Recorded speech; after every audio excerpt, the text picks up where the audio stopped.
Her little face twisted in confusion. My daughter blinked, innocent, searching my eyes. "What money, Daddy?" The air shifted. My mother's smile froze. My father's hand gripped his glass too tightly. My sister coughed, eyes darting away. And in that single second, everything snapped into focus. 8 months. 8 months I'd been deployed in the desert, patching broken bodies under a blood-red sky. Every month, without fail, I wired $2,000 home.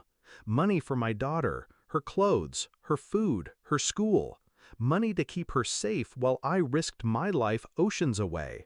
I sent it to my parents, trusted them. They insisted it was easier that way, said they'd watch over her, keep her stable while I was gone. I believed them, because family was supposed to mean trust. And here, in my own living room, with the smell of pine and roasted ham thick in the air, my daughter's words carved me open. What money? I didn't yell, didn't flip the table or demand answers.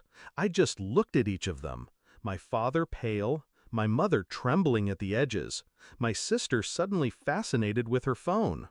And I smiled, because anger is loud, but revenge is patient. That night I stayed awake long after the house was quiet. My daughter slept soundly in the room I painted for her years ago. She had no idea of the theft, the betrayal, the way her blood family had siphoned her future to line their pockets. But I knew, and I didn't waste a second.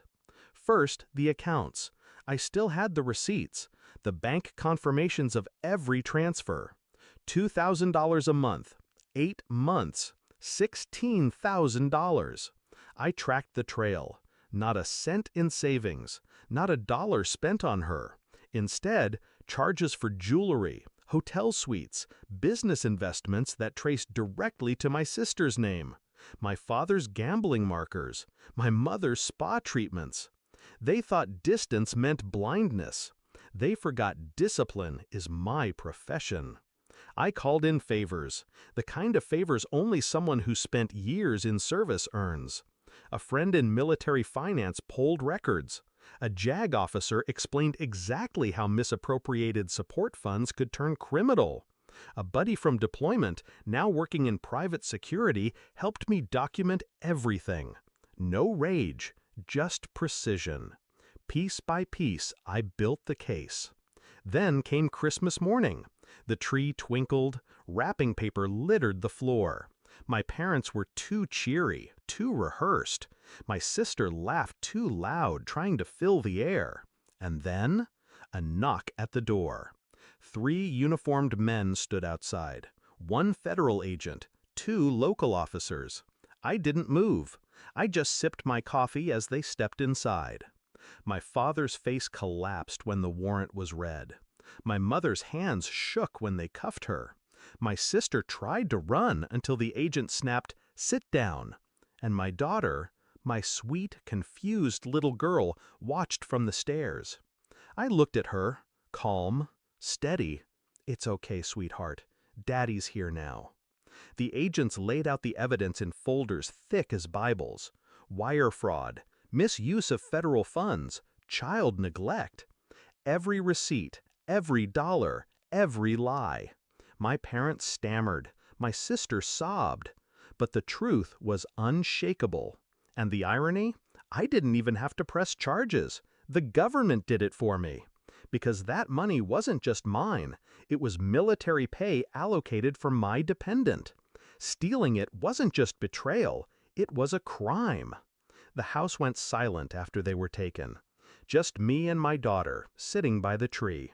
She leaned against me, whispering, "I don't understand." I kissed her forehead. "You don't need to. All you need to know is you'll never go without again." Weeks later, the dust settled. My parents' accounts were frozen. My sister's assets seized.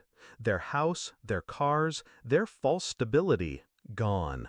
And me? I was granted full custody. Every penny I'd sent was ordered to be repaid directly into my daughter's trust.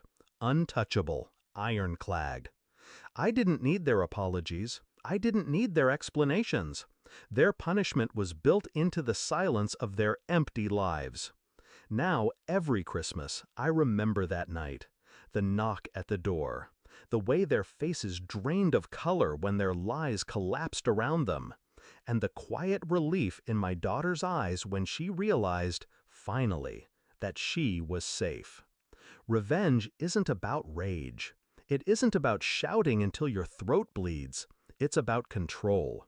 About making sure those who tried to break you choke on the weight of their own deceit. My family thought distance made me weak, but all it did was give me time. Time to plan, time to strike. And when the door knocked, it wasn't just the law that came for them. It was me.